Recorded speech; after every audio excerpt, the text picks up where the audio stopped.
Hello friends, स्वागत है आप सभी का आपके अपने यूट्यूब चैनल अवतार स्टडी में। मैं धीरेन्द्र आज सभी का आज की इस क्लास में स्वागत करता हूं। आज हम रीजनिंग की वेन डायग्राम की दूसरी क्लास लेकर आया हूं और पहली क्लास में आपको बताया था कि इसके जो बेसिक नियम होते हैं वो क्या होते हैं, किस प्रकार से हम वेन डायग्राम को आसानी से सॉल्व करते हैं। तो आज की क्लास में इनके प्रश्नों पर हम देखेंगे और प्रश्नों पर चर्चा करेंगे किस प्रकार एग्जाम में प्रश्न आते हैं। तो आइए हम शुरू करते हैं, लेकिन अगर आप सभी लोग चैनल को सब्सक्राइब नहीं किए तो प्लीज़ सब्सक्राइब कर लीजिएगा और वीडियो को लाइक और शेयर ज़रूर करिएगा। देखिए, पहला प्रश्न इसमें आपसे कह रहा है कि इसमें आपको इंस्ट्रक्शन दिया है 1 से 4, 1 से 4 यहाँ 4 आरेख ए, बी, सी और डी नीचे दिए गए हैं। उदाहरण संख्या 2 से 5 या यहाँ से कर लें 1 से 4, ठीक है? 1 से 4 में 3 अवयव दिए गए हैं। उस आरेख का चयन कीजिए जो दिए गए अवयवों को में सबसे सही संबंध दर्शाता है, ठीक है? तो 4 प्रकार के हैं, देखो पहले इसमें इस 4 प्रकार का ऑप्शन है और ये आपसे आपको दिया है 4 यानी 1, 2, 3, 4 आपको क्वेश्चन दिया है। तो पहला कह रहा है इसमें भारत, जयपुर, राजस्थान। अब देखो थोड़ा-सा हम बात करते हैं कि जो डायग्राम है इसका, उस डायग्राम का जो नियम होता है, किस प्रकार से उसको हम रखते हैं। देखो, जो पहला डायग्राम है, बाकी मैं पहली क्लास में आपको बता चुका था कि सभी वाली जो भाषा होगी, वो सभी के अकॉर्डिंग किस प्रकार के डायग्राम बनेंगे और कुछ का जो होगा तो वो कुछ किस प्रकार का डायग्राम बनाएगा और अगर कोई नहीं नहीं है, यानी कोई नहीं वाला अगर सेंटेंस वाला अगर हमारा वेन डायग्राम है, तो उसे हम किस प्रकार से कौन-सा डायग्राम बनाएँगे, ठीक है? तो ये हम आपको बता चुके थे पहली ही क्लास में। तो आइए डायरेक्ट क्वेश्चन सॉल्व करते हैं और क्वेश्चन देखते हैं कि पहले क्वेश्चन का हमारा राइट ऑप्शन क्या होगा। देखिए, इसमें कह रहा है कि भारत, जयपुर, राजस्थान। भारत, जयपुर, राजस्थान क्योंकि हम बताए थे कि सभी के स्थान पे अगर देखा जाए, तो अगर इनमें हम देखें जयपुर और राजस्थान में देखें इसमें क्या संबंध बनेगा, जयपुर और राजस्थान में संबंध क्या बनेगा? तो हम कह सकते हैं कि हाँ, कि जो जयपुर है, वो जयपुर कहाँ है बताओ? ये पूरा जयपुर है, वो जयपुर कहाँ है?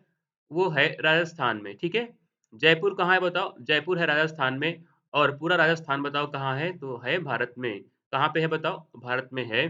तो इस प्रकार से हम यहाँ पे क्वेश्चन नंबर 1 को सॉल्व कर सकते हैं। देखो, यहाँ पे क्या होता है कि जब जगह या नाम के स्थान पर हम डायग्राम बनाते हैं, तो अगर जो जयपुर है वो कहाँ है? जयपुर है कहाँ पे? राजस्थान में। क्योंकि जयपुर राजस्थान में है तो राजस्थान के अंतर्गत या राजस्थान के अंदर आएगा जयपुर आएगा और राजस्थान कहाँ है? भारत में है, तो राजस्थान कहाँ आएगा? भारत में आएगा। तो हमारे इस पहले नंबर प्रश्न का करेक्ट ऑप्शन हो जाएगा option number A. Option number A हो जाएगा हमारे प्रश्न का सही ऑप्शन, ठीक है? उसके बाद आता है क्वेश्चन नंबर 2। क्वेश्चन नंबर 2 में क्या है? महिलाएँ, पत्नियाँ, माताएँ, पायलट, ठीक है? देखो, इसमें अगर इसको सॉल्व करें तो क्या हो सकता है बताइए?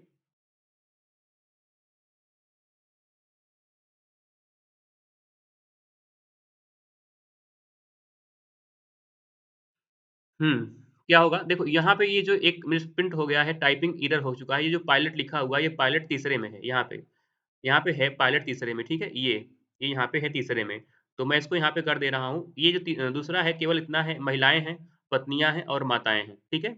ये जो पायलट है यहाँ पे तीसरे में है, तीसरा क्या है बताओ? तीसरे में है हवाई जहाज़, आसमान और पायलट। हवाई जहाज़, आसमान और पायलट, ये तीसरा है, ठीक है? यानी ये इसमें नहीं है, तीसरे में है। चलो, दूसरा अगर सॉल्व करें क्या कह रहा है? महिलाएँ, पत्नियाँ और माताएँ। तो महिलाएँ और पत्नियाँ और माताएँ में संबंध क्या बनेगा? देखो, अगर हम देखें तो पत्नियाँ और महिलाएँ, तो सभी पत्नियाँ क्या होती हैं? महिलाएँ होती हैं, बिल्कुल होती हैं। सभी पत्नियाँ महिलाएँ होती हैं, ना? और और सभी माताएँ क्या होती हैं? सभी माताएँ भी होती हैं पत्नियाँ। या कह सकते हैं कि सभी पत्नियाँ क्या होंगी? सभी पत्नियाँ माताएँ हो सकती हैं और सभी माताएँ पत्नियाँ भी होंगी, ना? तो उस अकॉर्डिंग हम क्या करेंगे यहाँ पे, उस अकॉर्डिंग अगर हम देखें तो माताएँ आ जाएँगी अंदर, क्योंकि सभी माताएँ क्या होंगी? सभी माताएँ जो होंगी वो क्या होंगी? पत्नियाँ होंगी। सभी माताएँ क्या होंगी बताओ? सभी माताएँ पत्नियाँ होंगी और सभी पत्नियाँ हो जाएँगी महिलाएँ। सभी पत्नियाँ क्या हो जाएँगी बताओ? महिलाएँ हो जाएँगी। क्यों? क्योंकि क्या कुछ पत्नियाँ महिलाएँ होंगी तो और फिर जो कुछ बचेंगी वो क्या होंगी? सभी होंगी, इसका मतलब ये है। तो कुछ तो होगा नहीं यहाँ पे। तो यहाँ पे कुछ होगा नहीं, सभी पत्नियाँ क्या होती हैं? महिलाएँ होती हैं। तो यहाँ भी क्या हो जाएगा? क्वेश्चन नंबर 2 का भी करेक्ट ऑप्शन हो जाएगा option number A. Question number 2 का भी करेक्ट ऑप्शन हो जाएगा ऑप्शन नंबर ए, ठीक है? उसके बाद देखिए क्वेश्चन नंबर थर्ड में क्या है, क्वेश्चन नंबर थर्ड में अगर हम देखें, थर्ड में कह रहा है हवाई जहाज, आसमान और पायलट, ठीक है। अब हवाई जहाज, आसमान और पायलट को हम किस प्रकार इंगित करेंगे और कौन सा ऑप्शन हमारा सही होगा, ये आपको बताना है।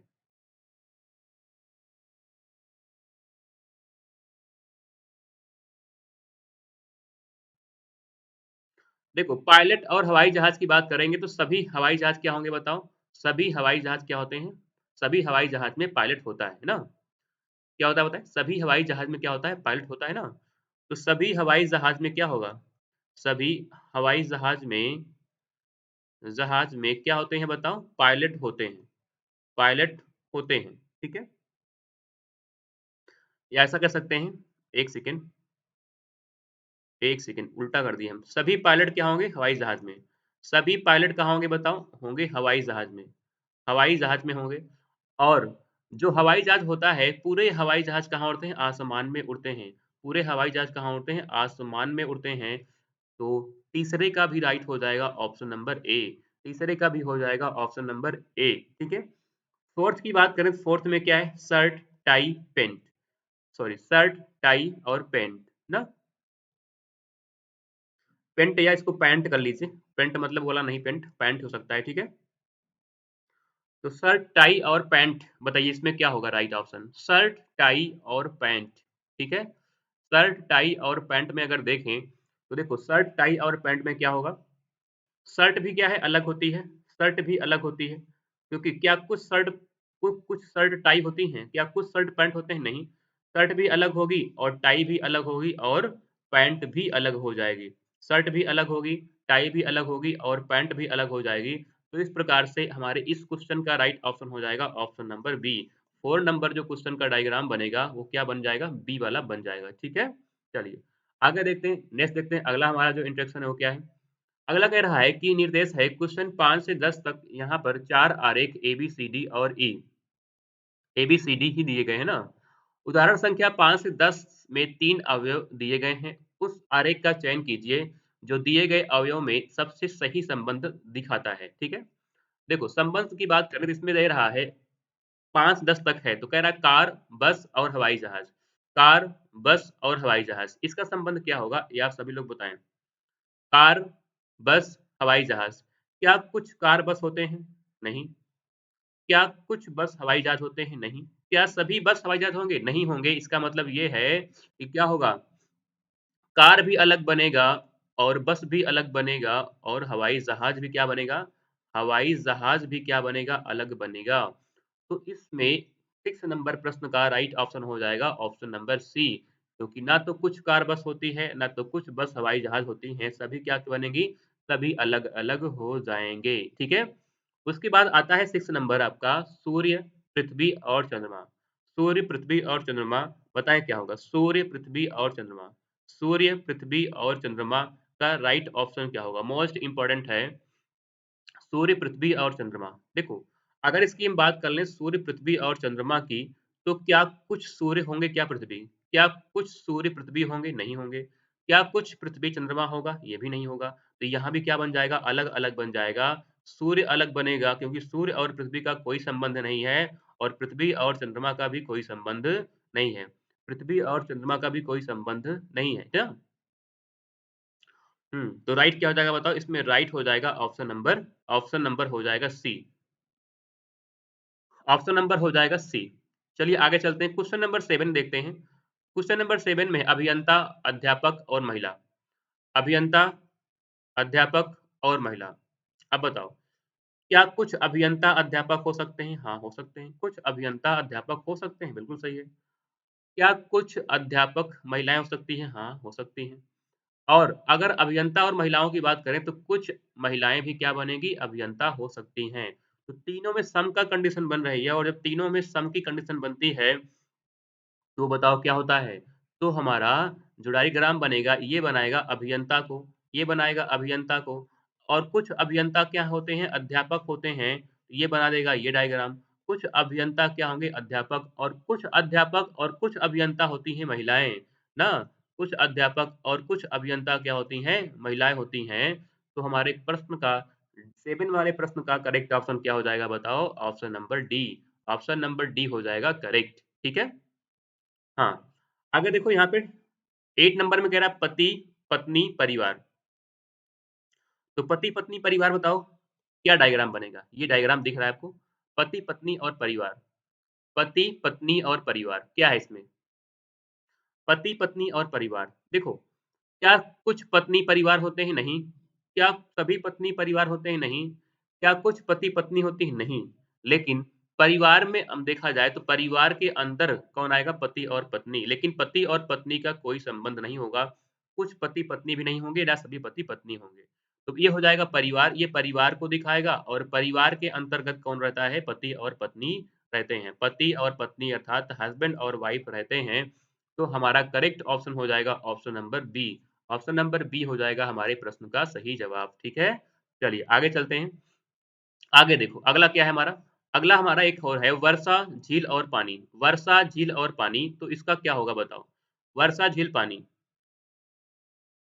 वर्षा झील और पानी, वर्षा झील और पानी। देखो वर्षा और झील, क्या कुछ झील वर्षा होती है? नहीं होंगी। क्या कुछ पानी झील होंगी? नहीं होंगी। लेकिन हाँ, झील और वर्षा का जो पानी होता है वो कहाँ आएगा?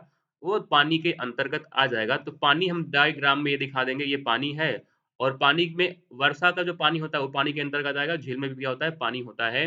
लेकिन वर्षा और झील में कोई संबंध नहीं होगा। तो ये भी हो जाएगा हमारा बी वाला ऑप्शन। ये भी हो जाएगा हमारा बी वाला ऑप्शन। ठीक है। उसके बाद आएगा क्वेश्चन नंबर 10। 10 में कह रहा है अनाज, दालें और गेहूँ। अनाज, दालें और गेहूँ, ये भी क्या हो जाएगा? बी वाला। कैसे देखो, क्या क्योंकि अनाज और दाल में दोनों गेहूँ आएगा, तो अनाज ये हो जाएगा बड़ा डायग्राम और बड़ा डायग्राम में के अंतर्गत आ जाएगा दालें और गेहूँ। ये हो जाएगा दालें और गेहूँ। ठीक है? तो अनाज और दालें ये इसी डायग्राम के अंतर्गत आएँगे, तो बी वाला ऑप्शन हो जाएगा हमारा सही। ठीक है साथियों? तो आज की क्लास में इतना ही बात करेंगे और कल की क्लास में हम एक और आपको इस तरीके से एक और टॉपिक के क्वेश्चन करवाएँगे और उसके बाद एक क्लास और होगी, फिर ये हमारे चैप्टर खत्म हो जाएगा और हम बढ़ चलेंगे एक नए चैप्टर की ओर।